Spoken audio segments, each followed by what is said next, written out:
Hello class. So this video I am going to show you how to do a basic color wheel and how to use your pocket color wheel chart to match those colors. Okay, so I'm just kind of showing you what the finished piece looks like, and when you keep watching the video, I'm going to start from the beginning and you guys can follow the directions to how to start your larger, a little bit more complicated color wheel. But these are kind of like the basics that you can use to get started. Okay, so I'll show you guys what this looks like. At the very end, what I've used here is drawing fluid to mask out certain areas so that everything stays separate. Okay, and so for this assignment, you have a few days to work on it, so take your time on it. You will also be doing like a few more rings. So this is just kind of showing you how to make like the basic like donut shape and start to separate them into little boxes, and you can add more rings to it as needed according to your assignment. Okay, so this video is made, it's a little bit longer, so what I really suggest is that you play this video as you're painting. So what you can do is pause at certain moments. Let's say I've gathered all my supplies, pause, gather your supplies, and then play, and almost like a paint with me sort of thing, and fast forward or rewind as needed. Okay, so there's a lot of little like tips and stuff that I give you guys, and there's going to be some moments of just like painting, so there are going to be quiet moments, so you can use those moments to paint further and pause if you need longer amounts of time. Okay, so one of the main things that this is used for is for color matching. Okay, and then I explain a little bit later that you know, these companies have worked for a while to get their like colors as bright as they possibly can, and their printers sort of calibrated to get these correct colors. So if you were to print one yourself, most likely it's not gonna look as, you know, correct, I guess. And even if you're looking in your book or something like that, it may not be as correct as you want. Okay, now I just want to make a note that you will not be able to make all of these colors exactly as you want. There's going to be a couple here and there. For example, the blue green comes out a lot darker than this blue green, but the key is to get the colors as close as possible. And when I talk about color, I mean the hue of it. So when I'm looking at this, if I add green to it, it'll become a little too green. If I add blue to it, it'll become a little too blue. Okay, so this is sort of like the middle ground that kind of matches with this. Okay, now this is lighter than this, so the first thing you might think of is just to add a little white to it, but you do not want to do that. You don't want to add any white or black or gray to any of this, because what that does is, yes, it'll lighten it, but it will also take the saturation of the color down. Okay, so what starts to happen is that it becomes a little bit more dull, and that's really not what we're looking for. So this main ring that we're doing, you want to get the brightest, the most saturated color as much as possible, even if it comes out a little bit darker.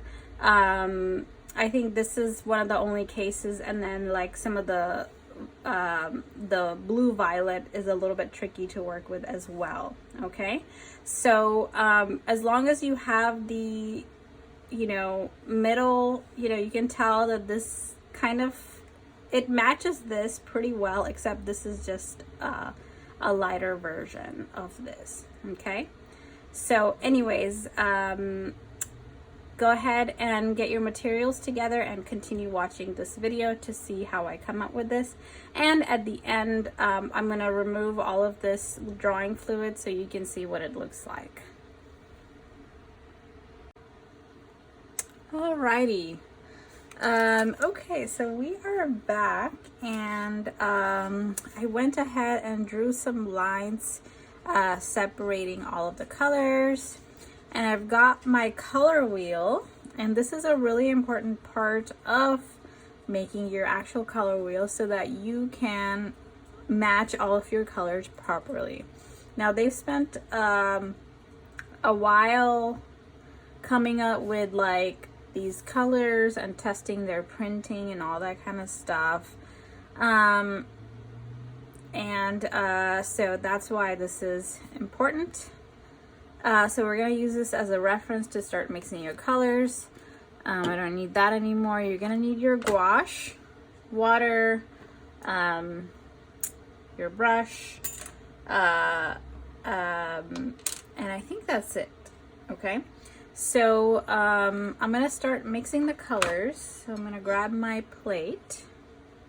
I'll just put it right here and then zoom in. All right. So I really don't need too much color, so I'm going to just kind of do my best. And I'm going to grab the primary red and see how well it matches this red. Okay, so just because it says red on there doesn't mean that some dried pigment doesn't mean that that's what you want.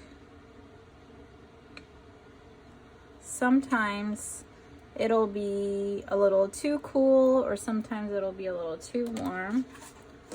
Okay, so damp brush, and because this is like quite liquidy, I'm gonna make sure it's like almost dryish. Mix it around. This red is, I think, the most temperamental, but that's cool. So it's a little cool, I can already tell. And I'm gonna put some right here, and I'm gonna test it out. Okay, so you can tell, or I can tell that the paint is a little bit more cooler than the red that I'm looking for. So what I'm gonna do is mix a little bit of yellow. So I'm just gonna reactivate some old yellow, and then I'm going to mix it in here and then test that. Okay, so I think that's pretty good. I could probably use a little bit more yellow. Test it. And that looks really good. Okay, so what I'm gonna do is grab that red and then fill in one of these boxes. Okay, and it is a little transparent, so what I'm gonna do is just wait for it to dry and then add another layer. Okay.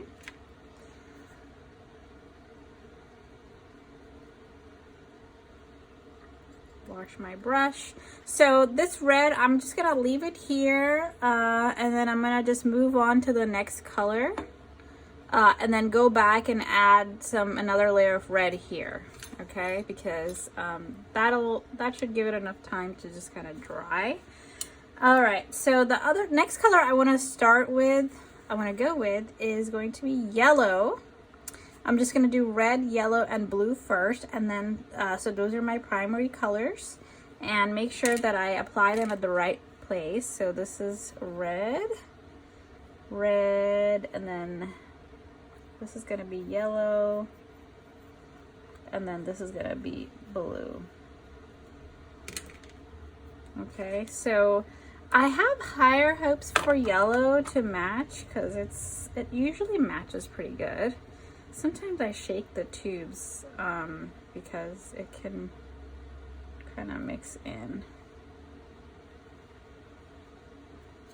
So make sure your brush is like totally clean, because even a little bit of red from that previous like color can mess up this yellow. So we're just gonna try a little bit.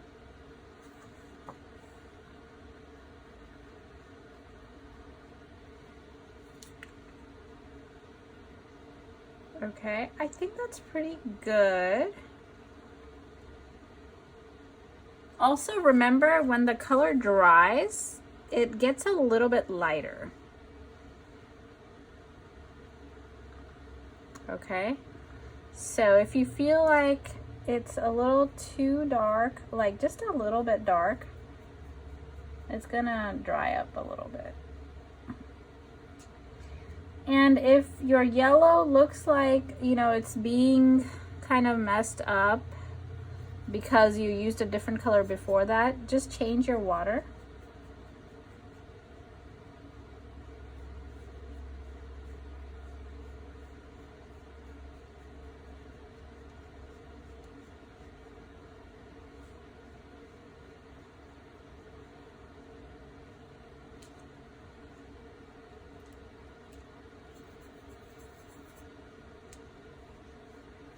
Or just grab like a few cups of water to begin with. All right, so my yellow has been applied, and then I can go to the blue. So I'm gonna use the primary blue.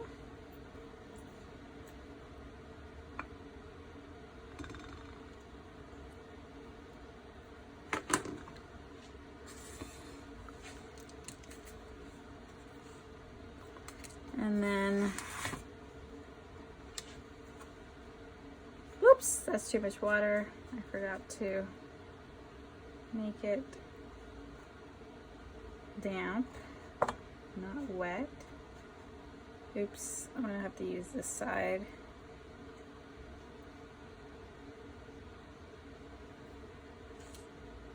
Blue, I think that's a pretty good blue. So we're just gonna apply this.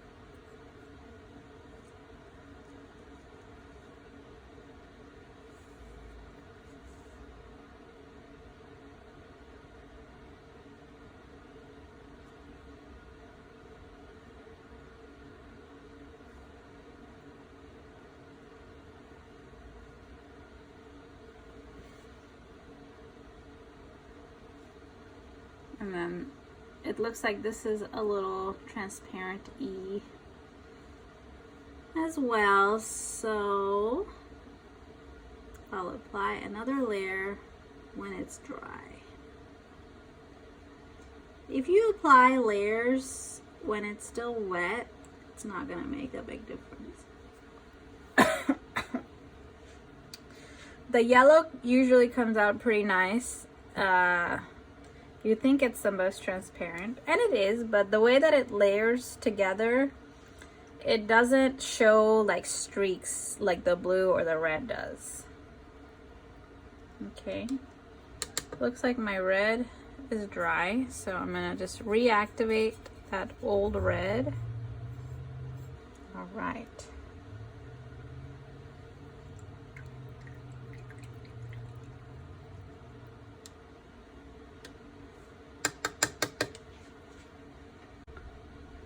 Okay, I am ready to go to colors like violet, green, and orange. And sometimes, let's say we're working with violet, right? So I might just want to work on all of these at the same time because I can just use the same colors, right? So to make violet, which is right in the middle, technically you have to mix blue and red, right? But we may have to mix that magenta because red can be, especially if you have like a warmer red. And as you saw, the primary red is on a cooler tone without that little bit of yellow in it. So it may work, but I do have a magenta just in case. And we're gonna try to get as close to these colors as possible. Now I just want to make a note. So this violet, I'm already noticing that it is quite dark. So let's see if when we mix the blue and the red, it comes out this dark or doesn't. And if it's not as dark, that's fine. Sometimes it can also be interpretation of what the violet is, or you know, colors like that. Okay, so it is looking quite dark. So mix this together. This is a palette paper. I kind of ran out of room in my plate, so I'm using this sheet. You can also use like a plastic sheet or something. Okay, so that looks kind of interesting. So I'm gonna just put some on paper here. Mix it. It's a little bit more red violet than violet, so I think it needs more blue. And I'm just gonna put that here because then I can just take some of this, mix it in here, and see if I can come up with a blue violet.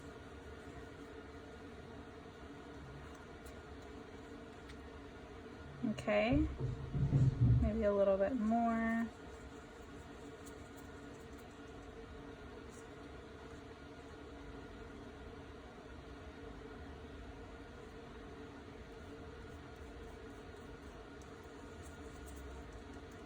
Just work a little bit at a time. You don't want to get too extreme. I think that's pretty good. Right? So we're going to use that for blue violet, which should be next to blue. I'm being very careful here.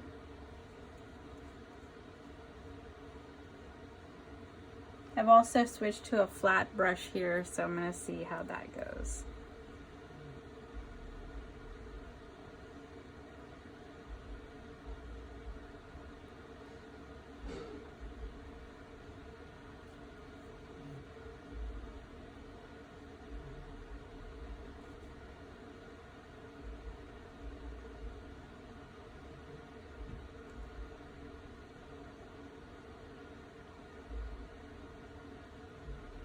All right.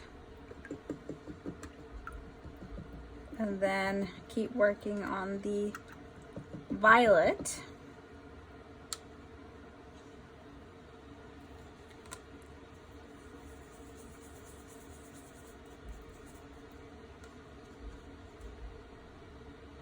Okay, I think that's pretty good, but it's a little too transparent, so I'm gonna redo it. Sometimes when things are just a little too transparent, it's just better to start from scratch, really. Okay, this side is still pretty thick, so I'm gonna mix that.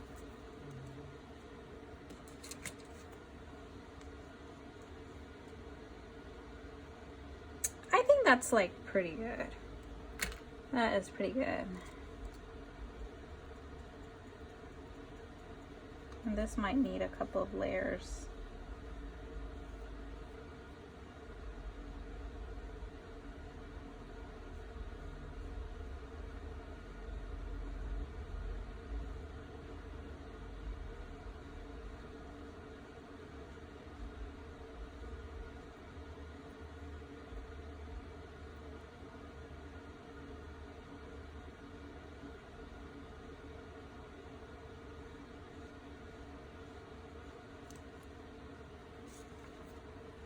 Double check, pretty good. All right, and then we can work on the red violet.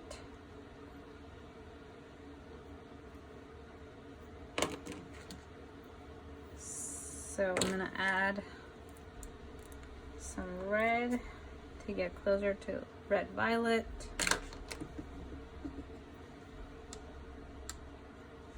Make sure my brush is damp. I make that mistake a lot where my brush will be like wet instead of damp.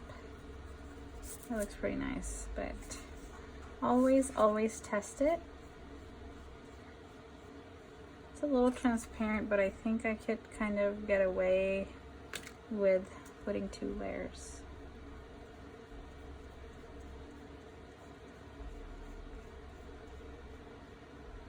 Sometimes if the paint is really thick, it can be difficult to apply. So you really have to work with the paint because it has its own personality. And each color has its own personality, each brand has its own personality.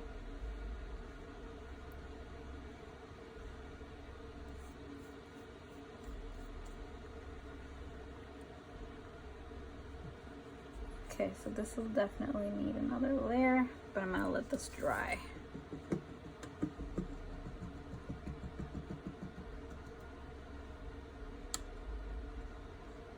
All right, now I want to move on to the greens. Okay, and then I'm going to do the oranges. So here is when you try it on your own. So I think that the violets are the most temperamental. I can already tell this one is like too purple, so I'm gonna go back and have to fix this one, make it a little bit more blue. But when you start working with the oranges and then the greens, I think it's going to be a lot more easier, except for the blue-green. So it might come out darker than it looks here, which is fine. I wouldn't start adding white or anything like that because then it will start becoming tints. So try to get the hue as much as possible in the middle of the green and the blue. Okay, and then just a side note about yellow. Yellow is the lightest color when it comes to like the value, right? So red, blue of course is like really dark, red is like pretty dark, yellow is very light. So when you're mixing other colors within yellow, start with yellow first, okay? And then just add a little bit of red and see where it might get you. It might actually get you like all the way here, right? Just like here, if you add like a little drop of blue, it might just move the scale all the way to green or even darker depending on what a little bit means to you. So it's always good to start with the lightest color and then add little by little and darkening it, okay? If it's already dark, then you're gonna have to, you're gonna have to put so much yellow into it, you're gonna feel like you're using like too much paint, and that's more money and that's more wasting paint. So anyways, start with the lightest and then add a little bit of dark, a little bit at a time to get the color that you want. Okie dokie.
All right, class, so here is the color wheel. I use a little bit of white to cover areas that accidentally got some color on it, but here is a rough color wheel. So good luck, and let me know if you have any questions.